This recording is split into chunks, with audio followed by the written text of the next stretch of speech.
Startuprad.io, your podcast and YouTube blog covering the German startup scene with news, interviews, and live events. Hey guys, welcome back to episode number 2 of my interview with Steven, which was originally planned just as one interview, but turned out we were talking for 9 questions for like 50 minutes. So here are the next questions. You are the founder of Sukha, a flow app that helps you get into flow.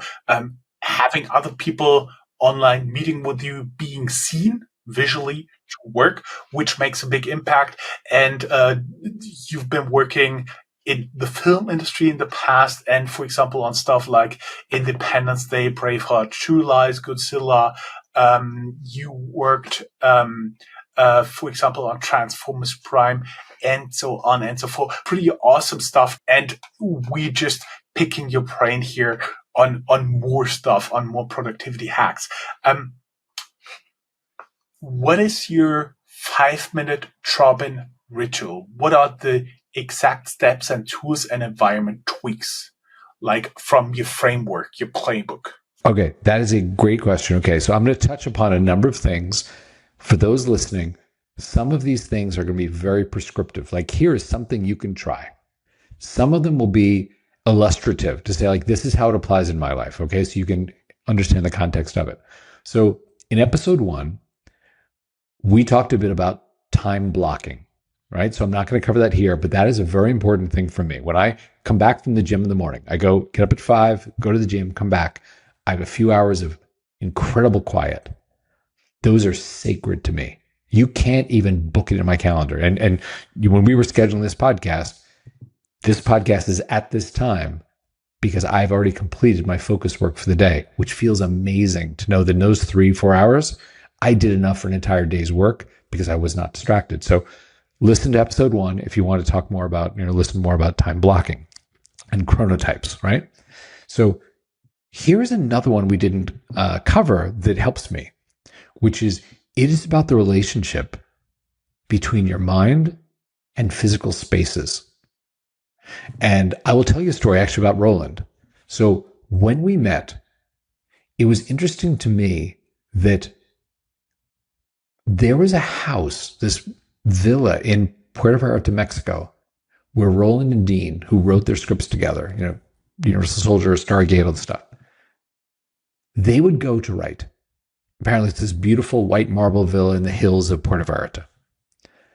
When Roland and Dean needed to go write Independence Day, Roland told his assistant, Joey, he's like, Joey, go write the villa. And Joey came back and said, it's rented. Because this is, like pre-Airbnb, but it was like an Airbnb that you sort of, a vacation rental.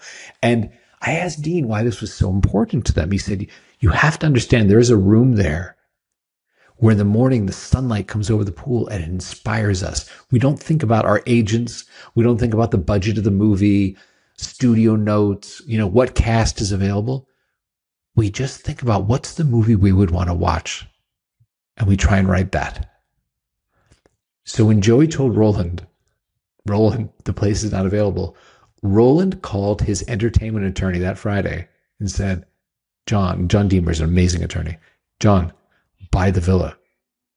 By Monday, Roland owned a $5 million villa in Puerto Vallarta, Mexico. I do not know the current people who are renting that villa where they went. I'm sure they were nicely paid to find another villa in Puerto Vallarta, right? And they went down there, and 6 weeks later, Roland and Dean returned with the script that became the third highest grossing movie in film history at the time, right? That was this important thing for their mental state to be in there. Now, it is not that everyone listening to this has to go buy $5 million villas. We're not saying that. Later, when I'm at DreamWorks, right? So I was an executive vice president with Alex Kurtzman and Bob Orsi, who are great guys. And we had, that Amblin compound, the DreamWorks compound, is on the Universal Studios lot in Hollywood. Directly across the street, across Lankershim, is the Universal Hilton Hotel.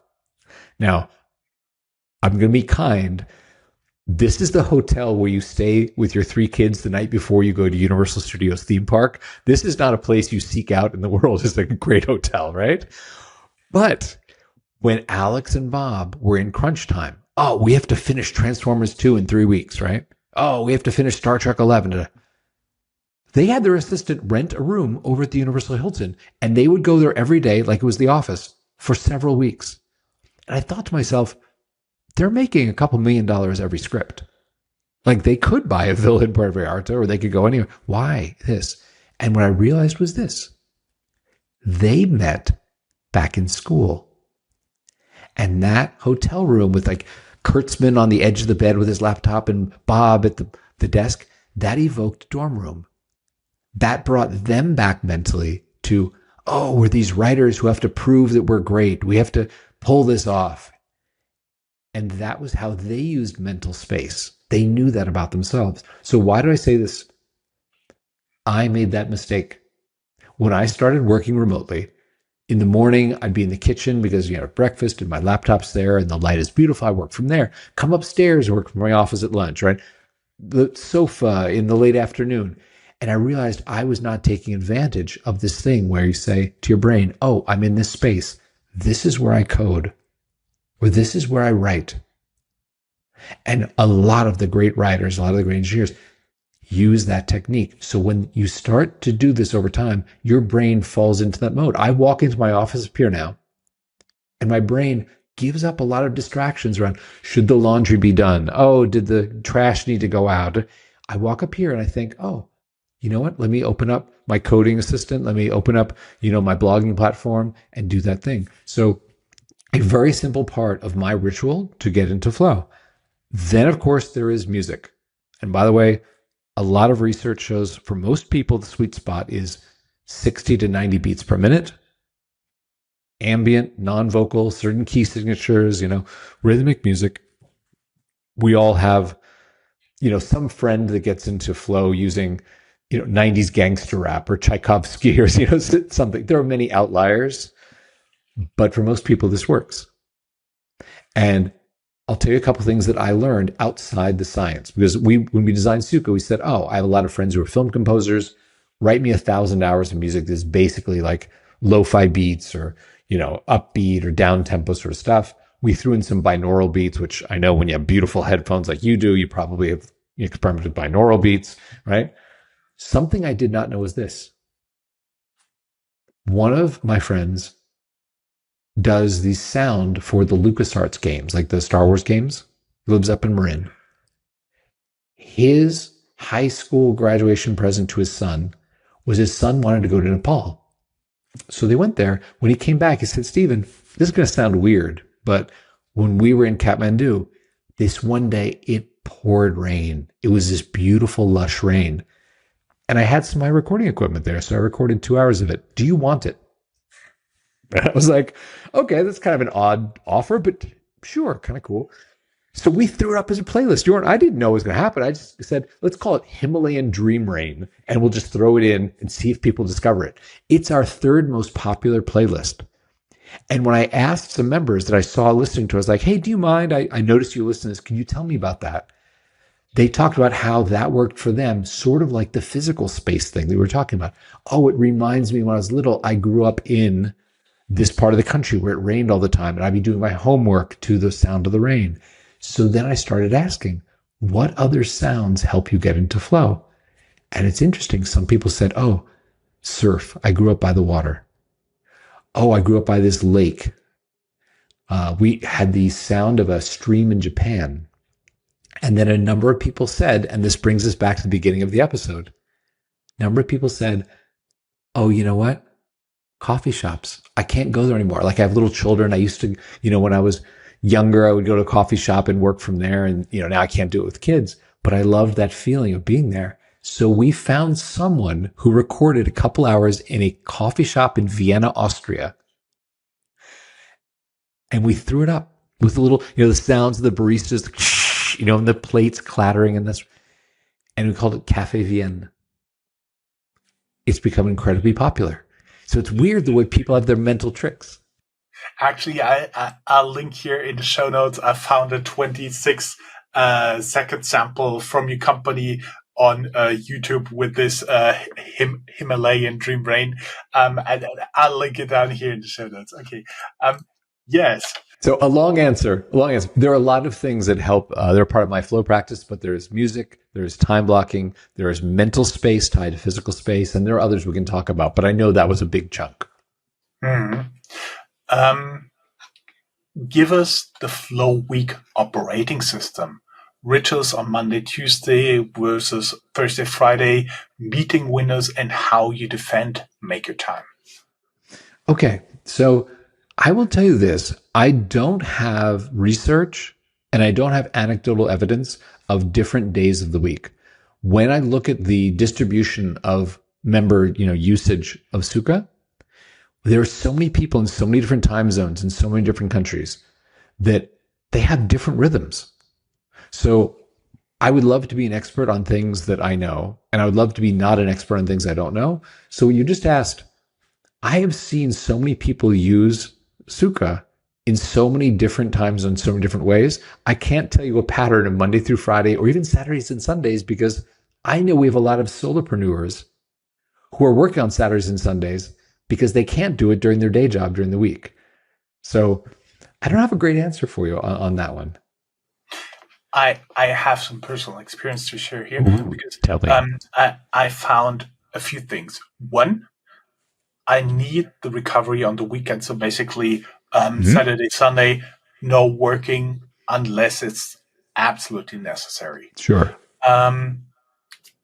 And in times of maker time, actually, what I did is after the first year of being a solo entrepreneur, I was just looking at, I was analyzing like the data that I had, and I found out Tuesdays are the least booked days. So basically, I moved like everybody. We do get 100 pitches per interview slot. So you need to work through the emails, you need to work through like the meetings with the people, and then finally condense them and get like a question list up like we did here. And so you need to have like different stages. Plus, of course, I need to meet with potential sponsors, partnerships, and so on and so Sure. forth. And so I had 2 days set up as meeting days, and in between I defend the time to be productive, and my main working day for my paying clients is my Tuesday. That's There you basically go. I'm glad barely you any. structured it that way. I work with an app, most people know Calendly, and basically on Tuesdays Yes. it's extremely hard to book with me. Yeah. And I love that because what you're saying plays into a theme that we've talked about in 2 episodes now, which is how do you get in control of your life as opposed to be controlled by your life? You brought up something when we were concluding the last episode that I think we should talk about, which is distractions. Because I have a lot of data on distractions and what happens with our members. I can talk about it in an aggregated way. I'm not going to talk about any particular person like Jörn. You have to get off, you're watching CNN all the time, right? No. But I can talk about it in an aggregated way because I think this is very interesting and it helps us to craft the platform. And by the way, you know the value of member feedback, right? User feedback is golden. Our group chat is a fantastic place where people complain and we love it. We're like, oh, we can fix that. We can make that. We can build that, right? So you brought up distractions. Why don't you tell me, for you, what do you think are the most distracting things and what do you perceive are the most distracting things for others? I'd love to know those 2 answers. So distracted things are random phone calls. I turned to one of the startups I had here on interview from Austria. They called Phonio. So Mm-hmm. basically what I do, I only give out landline, and everybody on landline lands on my Phonio AI system, leaves them a message, and gets here on my email. That's it. And What a that great system. distraction I completely eliminated. Secondly, people only do like Calendly bookings. They have to be 4 hours ahead of time. That's also fine. The only things left for distracting me are actually my family, but that, on the other hand, is basically something you can manage and something that is okay in some phases. For example, I have like an unwritten rule with my family. If the door is open, you can come in. If the door is closed right now, with the recording, no distractions. So I have a question about that, which is Henry is the son that I've met, right? Is that right? Yeah. So you use headphones, which have become very popular as a signal of don't disturb me, especially in open offices. Do they also perceive the headphones as a don't disturb dad? No. It's the door. It's the I'm door. the dad. I'm always available for them 24/7. Okay, but for you, it's the door. It's if the door is closed. Yeah, it's a door. I actually have a key. I lock it, and when my sons were very small, they had to learn. They stand outside there knocking. If the door is closed, that's it. That is not going to open. They had to learn it. It was a few very tough days because they're outside. Daddy, daddy, hello. It breaks your heart, but then they've learned it, and then you have the pattern established. Yeah. Okay. Please go on. I'm sorry I interrupted you. What we were talking about, that was example number one, and what we were talking about Question 2 is, what do you perceive as the biggest distractions for other people? for other people. I'm not sure. I think there are really different types of people. For example, some of them are really distracted by pop-ups, by messages, and so on and so forth. That's actually a new thing that my smartphone is not doing anything. It's my smartwatch, and only very selected apps that can ping me. And in terms of my desktop, there's barely any app, anything that can send messages. So everything I have on my cell phone is quiet, and there are like 2 or 3 tools on my desktop computer that can send me messages. That's it. Okay. Would you like to know what we've discovered about distraction? Sure, go ahead. Okay. So I started, as many entrepreneurs do, solving a problem that I had, right? And for me, there were 2 problems that were painful. One was procrastination about getting started, the inertia of getting started, and how easy it was to scroll through the news or return emails or do something as opposed to eat the frog, right? So the second problem was about distraction during the day. And I found that I was the most vulnerable when I would be encountering an obstacle. Oh, I'm trying to get this bit of code done and the build keeps failing. What is wrong with this? I'm writing a blog post and I know that it's terrible. Like the muses are not singing to me and I'm just reading it going, I wouldn't read this. Why am I writing this? Right? So in those moments of frustration, I would then be very vulnerable to my hand picking up the phone. Well, I'm just going to check and see if, Jörn WhatsApped me or, who sent me a message. I can just return that. And that turns into then, opening the YouTube video or the TikTok or something. It's just nothing good happens from that, right? So those are my 2 problems. Let me tell you about how I solved that. And let me expand to what I've seen in user data. So with the first one, getting started, I realized I would procrastinate because I was overwhelmed. There are too many things on my to-do list. It's paralyzing. Or, this thing I have to do is so big, I can't make a dent in it. But between now and the podcast that you and I are going to do today, I can't write my book or something, right? So why get started? And I realized the solutions to those were very simple. When I organize my task list in Sukha, as soon as I hit play and the music starts, it hides everything but my 3 top tasks. So it forces me to prioritize and say, okay, what are the 3 important things to do today? And then not think about the 14 other things that could clutter my mind or make me multitask, right? So that was a very helpful thing for me to say, when I see 3 things that I'm working, it seems very achievable. Can I tell you, since we started that feature where we hide everything but your top 3, our members are 77% more likely to finish 3 than before when they could see their entire task list and they would finish 1 or 2. Simple hack, nothing changed. The same tasks, the same members, the same amount of time. The only thing that changed was it seems achievable. I can do 3. When I thought about, This task, I have to go create the new website, write the book. Those are not tasks. Those are goals. So you can ask your smart assistant, hey, help me break this down. And it'll be, you know what? I saw you already wrote the outlines for chapters 1 and 2 of your book. What if today's task is just outline chapter 3? And you can do that in 30 minutes. I've been watching you. You do your outlines in about 30 minutes. Suddenly, your task list seems achievable, right? So that was a way of getting over that inertia, that procrastination at the beginning of the day. That's a problem for me. And then in terms of distraction, I didn't want to download. There's some great apps, don't get me wrong, that block your phone. They lock it. They're physical hardware devices like brick you can buy that bricks your phone. Like, there are many ways to do that. But I realized, I'm not a child. What I actually need is I just need the friend sitting next to me that says, hey, Stephen, like, what are you doing? So when I hit the play button in Sukha, a QR code comes up. Tap with my phone. Start work. If I pick up my phone, the little voice comes and says to me, hey, Stephen, it seems like you picked up your phone. Is that distracting you?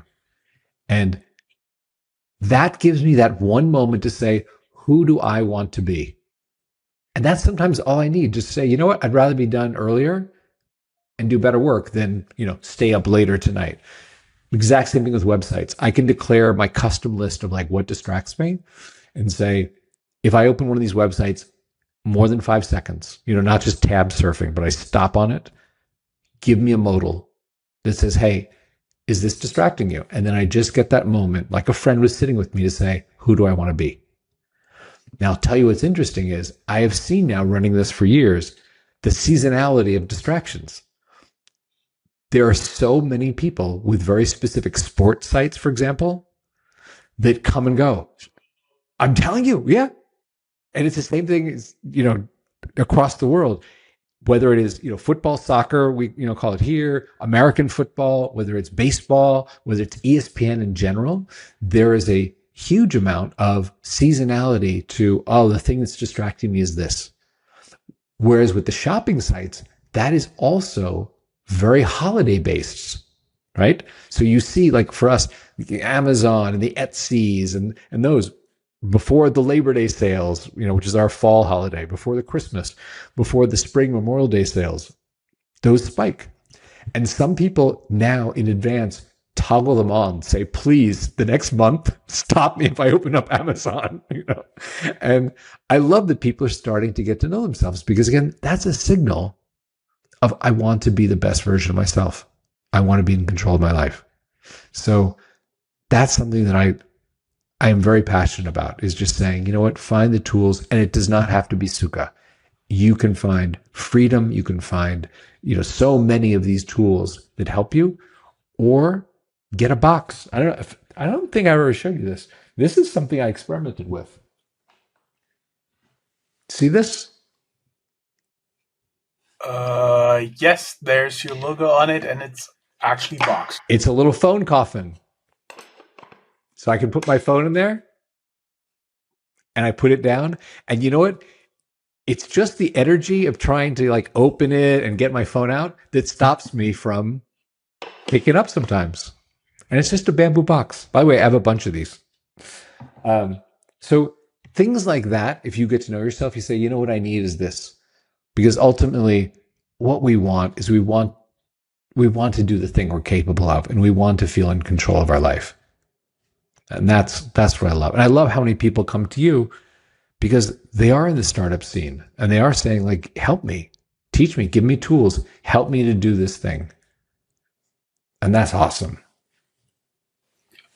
I would now move a little bit away from the productivity tips, more a little bit into, because you're a startup in an investor view.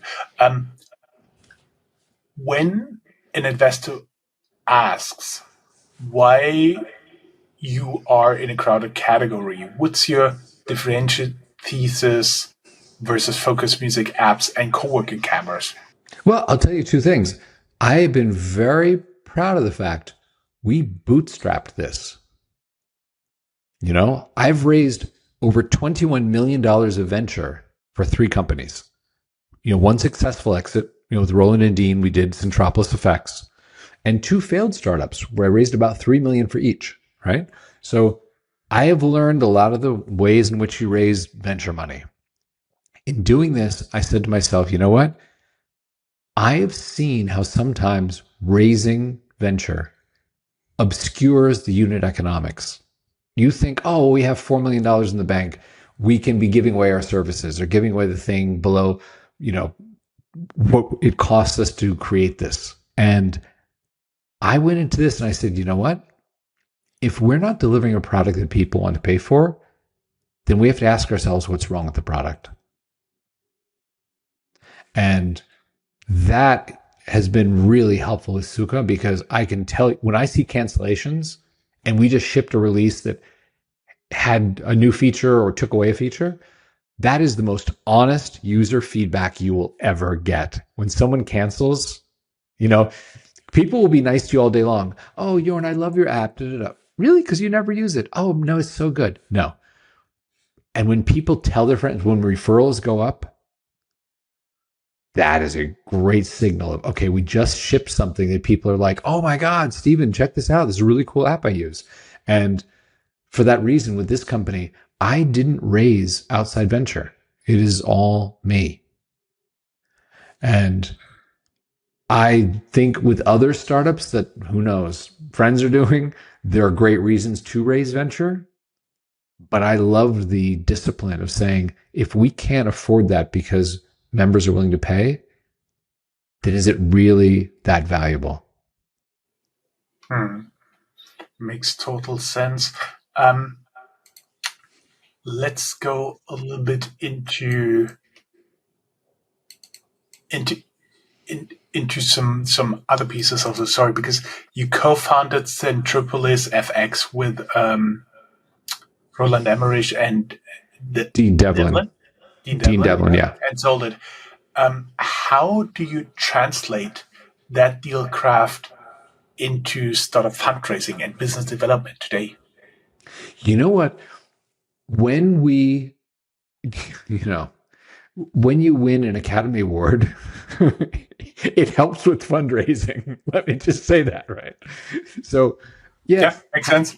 Having produced the digital effects for Independence Day, and I want to be very humble, 1,000 people are responsible for that visual effects. Like, that was a huge number of people who worked very hard. So it is not any one person, but having been the guy very close with Roland and Dean doing that, of course, when we went out to raise that, people said, oh, you have credibility in this field. You seem to be a subject matter expert. You have insights into why, this can be done the way you did it. And it worked.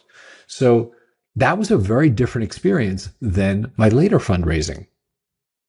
And my later fundraising, people didn't care that, I had done Independence Day. People didn't care that I'd sold Centropolis.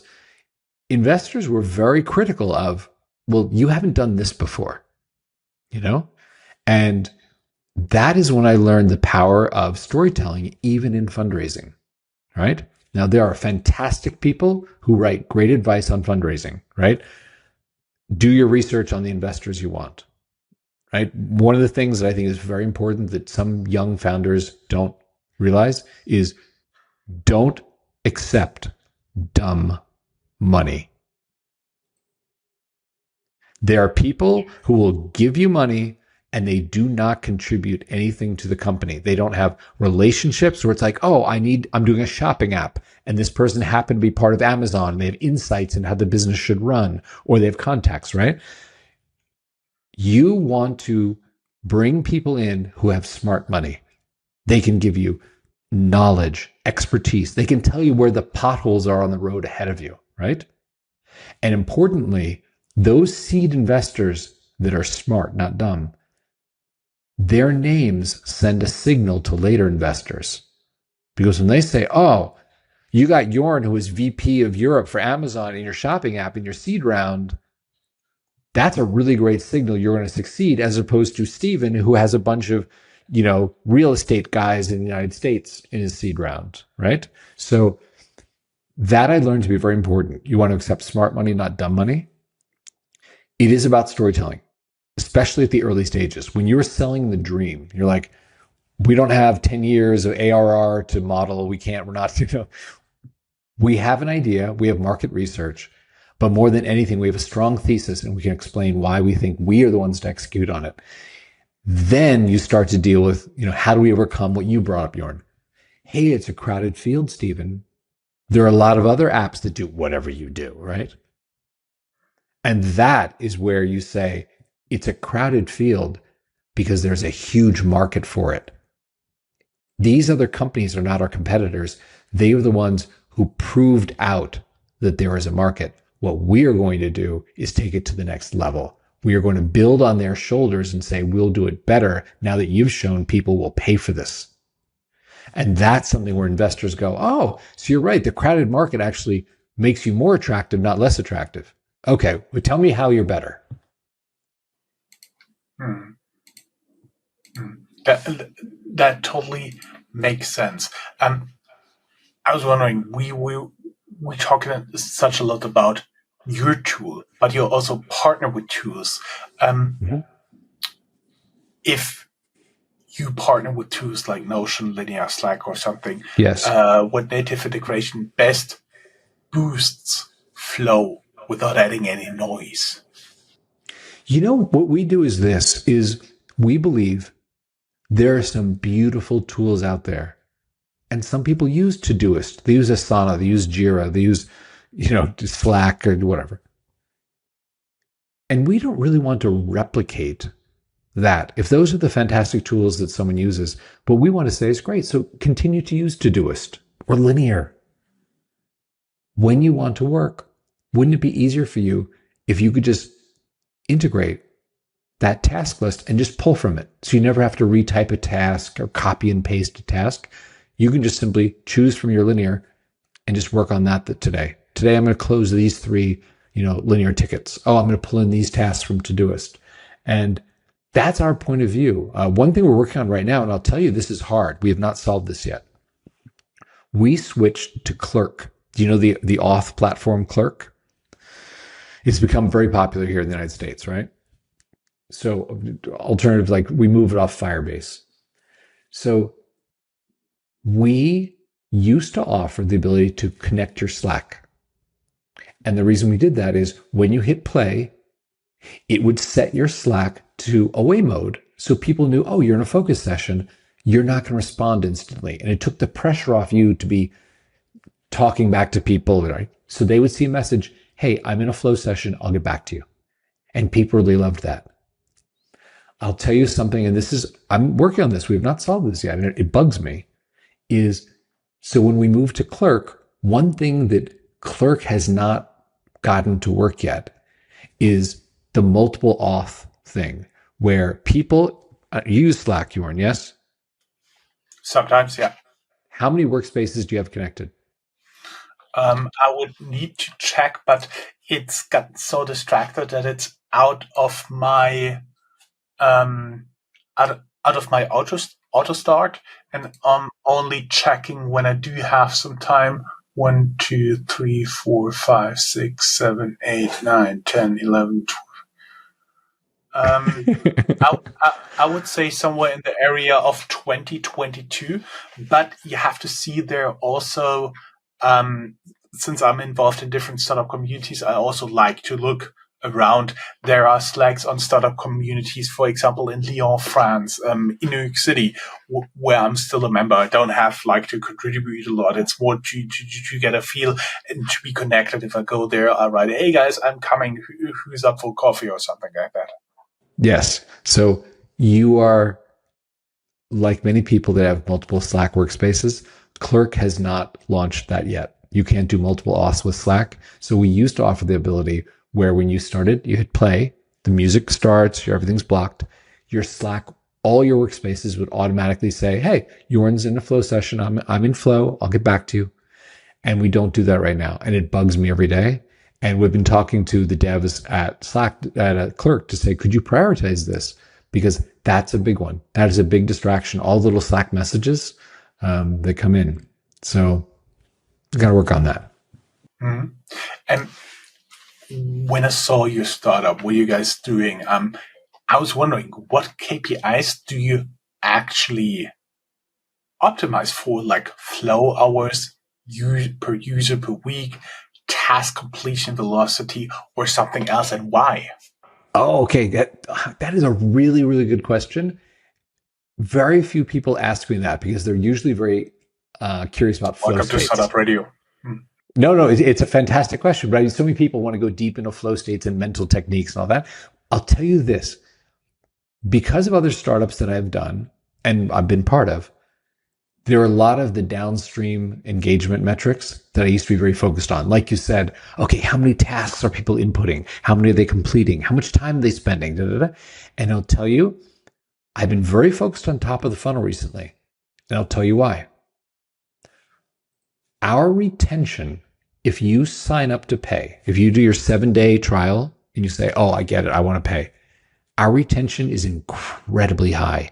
It hovers around 94 to 96% month over month paid retention, which is insane. Because the reason for that is when you experience a flow state and you look up and it's 3:00 and you're done and you feel good, you're like, why would I work any other way? Right? Here's the problem. What we noticed was we would get unique visitors, like first time users, who would come to the app and try it for 5 minutes or 10 minutes and leave. And it was a very clear bifurcation. If they came, hit play, listened to music for 5 minutes, they go, oh, it's a music app like Brain FM or Endel, and leave. They never got into a flow state. They didn't come with a task so that they could have the experience of like, wow, man, what happened? That's awesome. I want more of this, right? And I got to tell you, it was black and white. That metric, when we figured out where it was we were losing people in, first time user experience, was so clear. I have been focused on that one metric. How do we move that needle? So someone has to say, I want to come back tomorrow and develop a habit. And I'm going to come back on Wednesday. And it's free for a week. You can use it 168 hours in a row if you want without ever putting in a credit card. And I wanted people to say, oh, I'm going to do this a few times. I want to have that experience. So if you notice when you sign up now, there are a couple times in the first time user flow, in the onboarding, where I say, hey, don't go to the next step unless you have a task you need to do. Because I know that if you just hit play, you listen to music, you'll bounce in 1 minute. You're like, oh, okay, it's music, whatever. And that's not the magic. Yeah, and the selection is not as good as on platform X and Y, and that's actually not what you're competing on. Exactly right. So there are many metrics you brought up, but I'm going to tell you that is the only metric right now that I'm caring about is how many people have a first session that's over 60 minutes, because that is a determinant if they will end up signing up or not.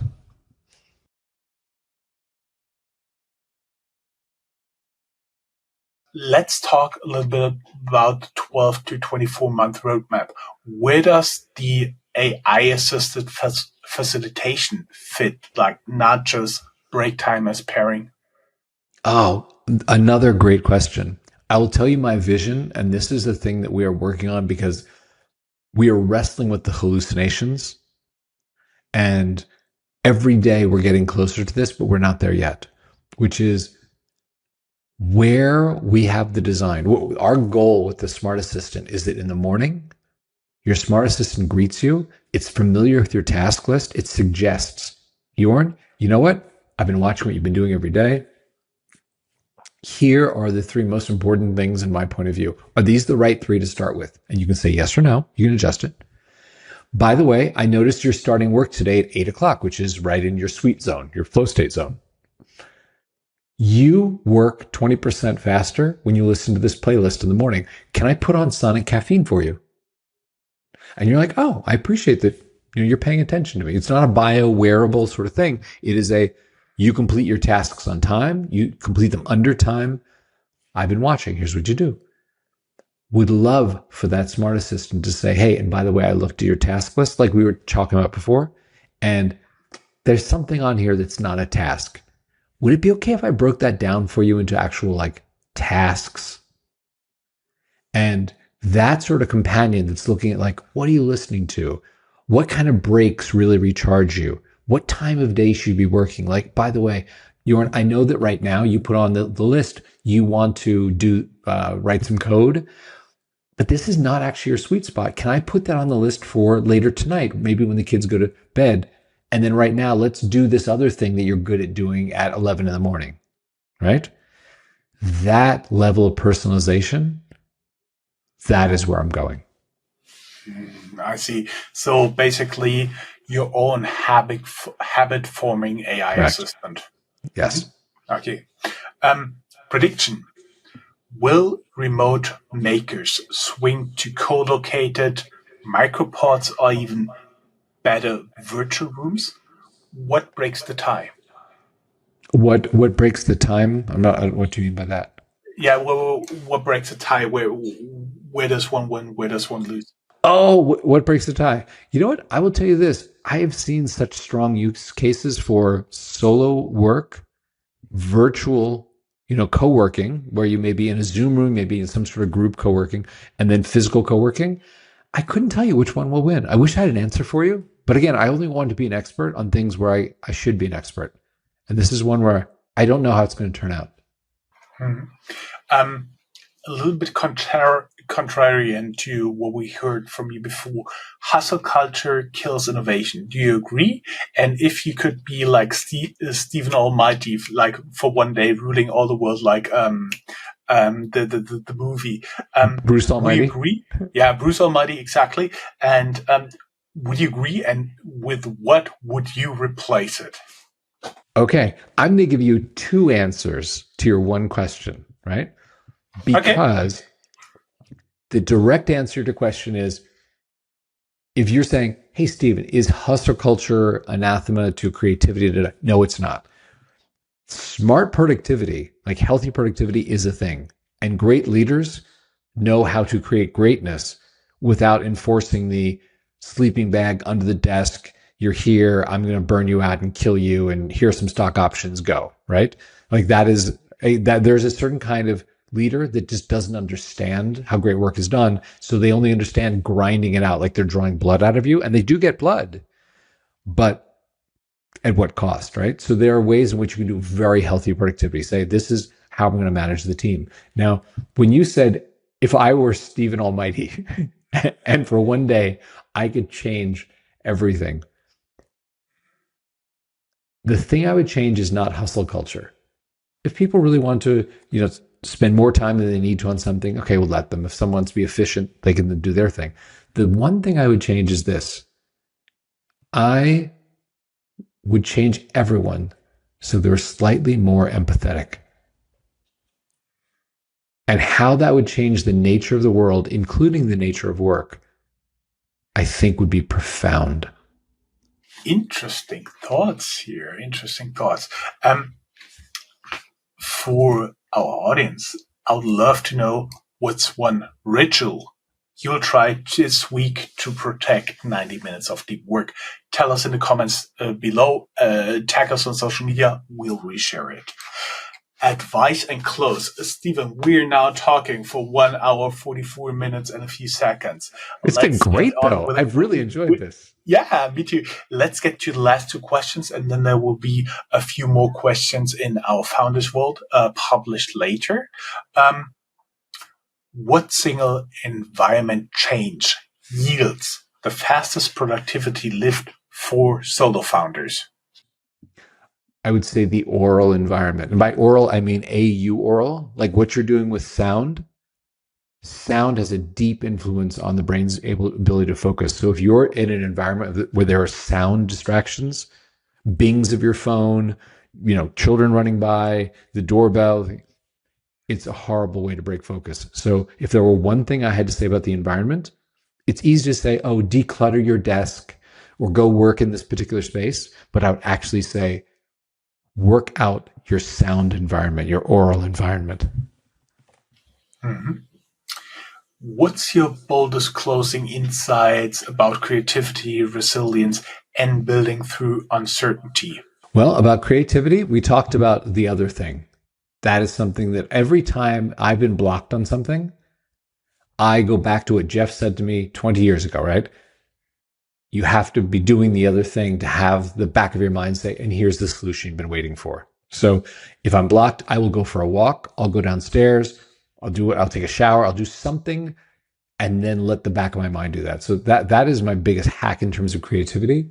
And did you also say mental focus or energy? What was the other part of your question?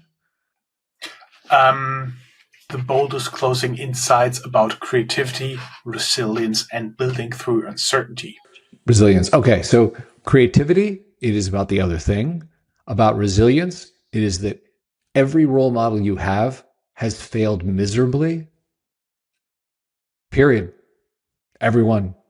So you can look up to whomever you want.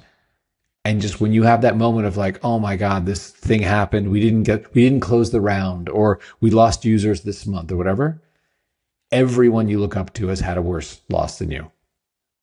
And I'll tell you this, the Austin Film Festival was recently here in Austin, and a number of people that I know from my film days, which is over a decade ago, were here, with premieres of their movies, their TV series. So they invited me. They're like, hey, I'm in Austin. I know you live here now and you're in tech, but do you want to come to my premiere? I will tell you this, Jörn. If you asked me 15, 20 years ago, who are the people that are going to be having premieres, I would have guessed wrong because I thought the determinant was talent. It is not. It is tenacity. The people who were here a month or two ago and were like, come to my premiere, I had come to this. They are not the ones that my friends and I all thought, oh my God, that's the best director ever. Oh, it's the most amazing writer. They're the ones who could take no to their face and still get up and say, okay, I'm going to try again. Very, very true. Stephen, it has been a big pleasure talking to you. It's been wonderful. Thank you for having me. Thank you very much. It was now the final recording time will be around 1 hour and 50 minutes. I would say it's a long movie, right? Yes. Awesome. Great. It was such a pleasure having you. Hope to have you back in some time. Thank you very much. All the best. Okay. Bye.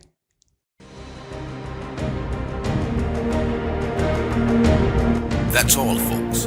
Find more news, streams, events, and interviews at www.startuprad.io. Remember, sharing is caring.